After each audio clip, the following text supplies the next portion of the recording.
Morning. I thought I'd introduce you to Jim. Jim the Joiner. What can you say? Found him in a bag in the loft.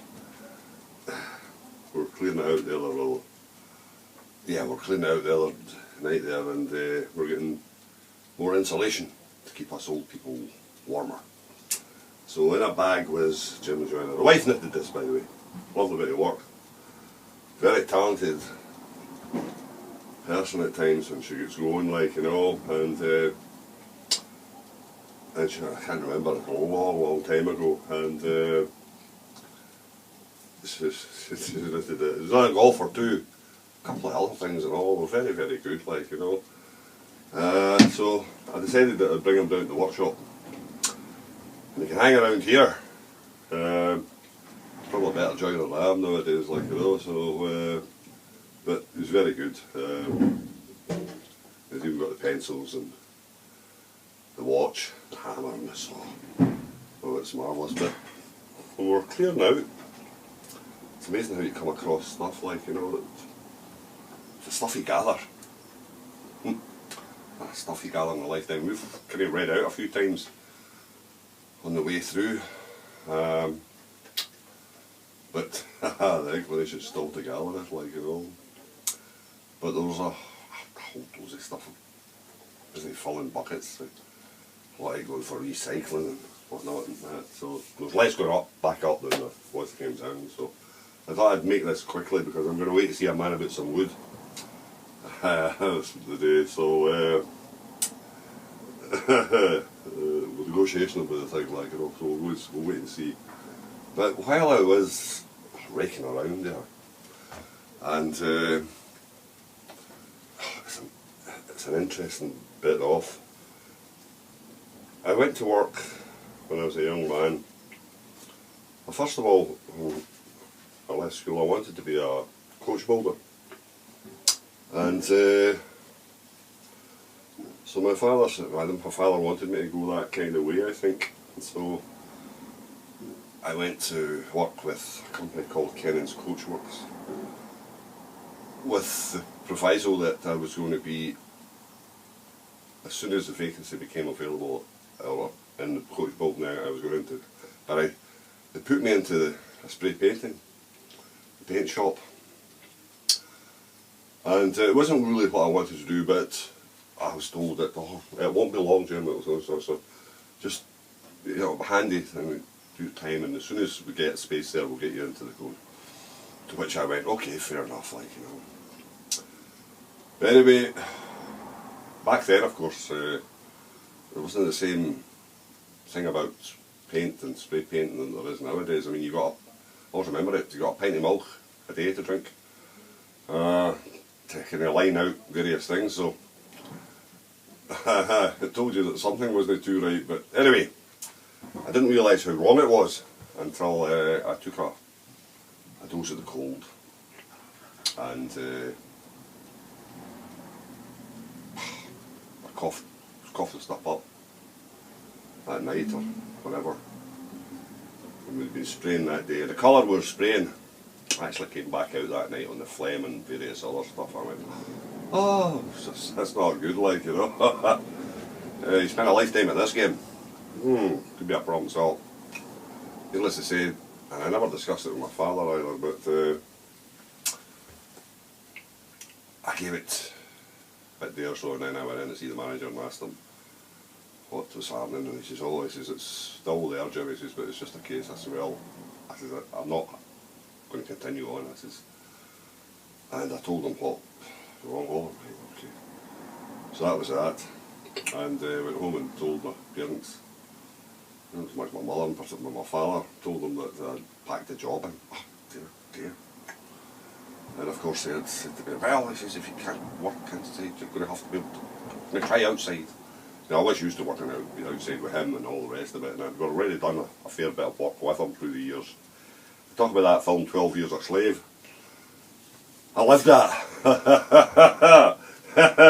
It was some man altogether, like, you know. I mean, there was never an idle moment with him, and he was encouraging to that end of things, but anyway, we get away from what I was talking about. But so I went away to work with a company called Brooms of Bathgate, sawmill, fencing contractors, joiners, timber, the dealers, all the rest of it, like, you know. A big company then, big company.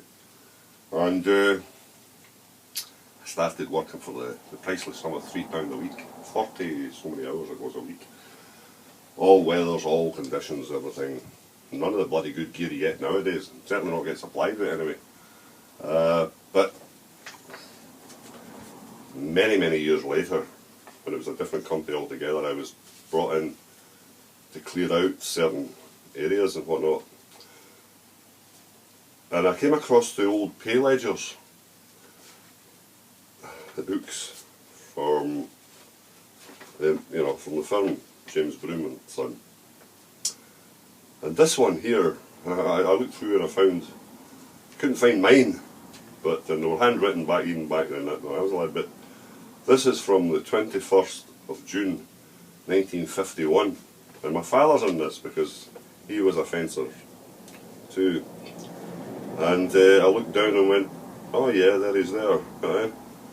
And he earned £5, 2 shillings and 1.5 pence. I don't know how he managed that, but that's what was there, like, you know. And so I'd taken that out of the book. Now I was born just that year, the next month, anyway, in July. I must have looked for July, I couldn't get it, but I got this anyway.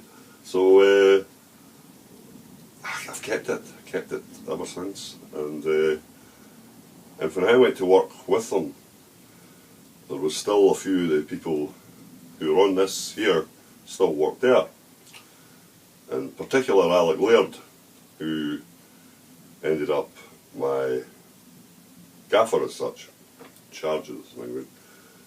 Robert Russell, he was one of the sawmillers, and we go down, John Morris was the lorry driver at the time, and Charles Dryborough, Charlie, who worked in the machine shop and had done a lot of that kind of work, and also Frank Glory, and a whole load of other, there must be about 20 odd people or so in it.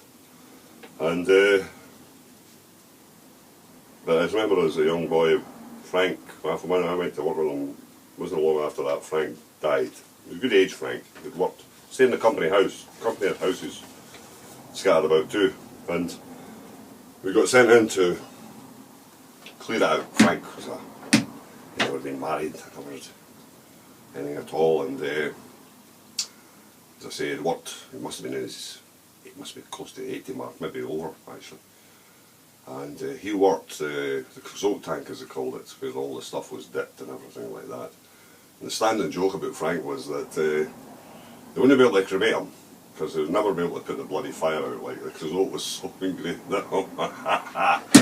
Anyway, we got sent in to clear the house, and it was in an awful bloody state. And as soon as we started to lift, there wasn't a lot of carpets, but linoleum. And as soon as we started to lift things and move stuff about, oh, there's money everywhere. Oh, dear God almighty. Still in packets unopened, wage packets unopened, tucked in below this, tucked behind that, tucked in. At which point, the temptation for us was, the gaffer stopped us straight away, out the door, locked the door, and went back and thing. And so, needless to say, if we put our hands on something, well, it's no use to Frank, he's gone. And being an age where we were, we would have probably, but we didn't get a chance to. Temptation was taken from us, and so that was that. So, but there was never anything else mentioned about it, so I don't know what happened. I'm sure somebody shared in the wealth, like, you know. But anyway, I thought I'd mention that. It was very interesting, and I was going to throw it out alongside a whole load of other stuff there. And I went, oh, I'll keep a hold of that, like, you know, and it just cast his mind back. And there was a notebook there from some of the jobs and everything I'd worked on and whatnot. I won't bore you with the details on it and whatnot.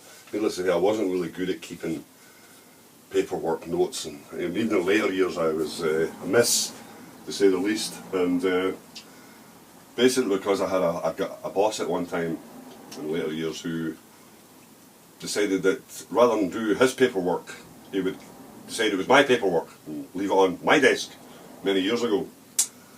And pile up it did. And of course he would say to me, have you seen that certain thing? Oh, I haven't seen that, Peter. What's that?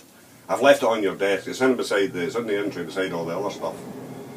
Now, I had a busy time of it as it was, like, so I don't mind doing the paperwork that was relating to what I was working at, but doing somebody else's, not too happy about that.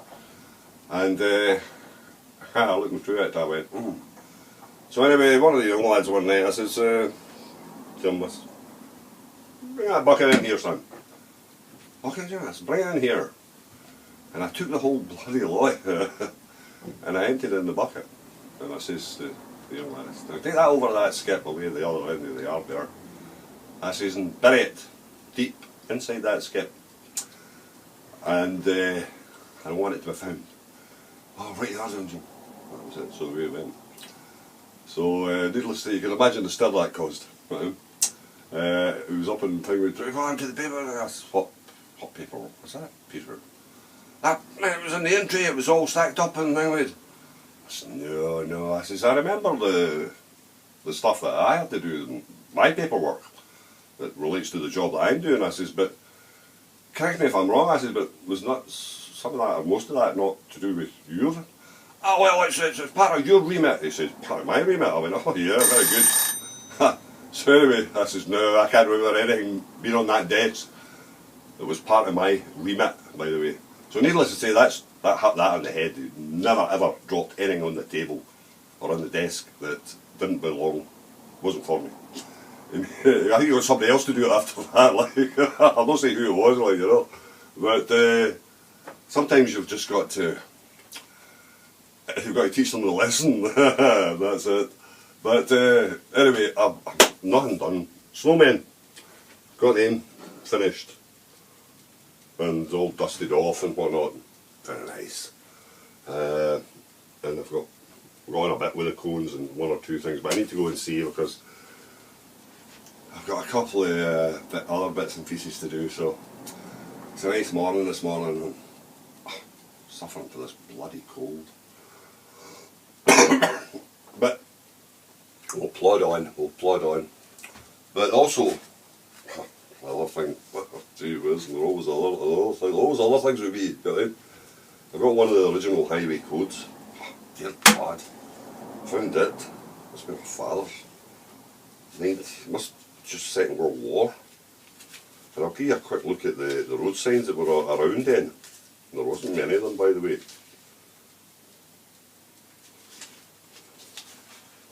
That was it. That was the road signs. Ah, dear. We certainly didn't have motorways then. And that's about that. So, in a very light document, there's no problem remembering it, and a very vague thing. There wasn't a lot of real thing with nowadays, so gee whiz, like, you know. Wasn't a lot of motors then, mind you, I suppose, compared to now. Anyway, we shall let you go, and but I thought I'd introduce you to Jim. Marvellous character. We'll have a drink for Christmas and New Year, won't we, pal? Eh? A body soul. Catch you later, cheers.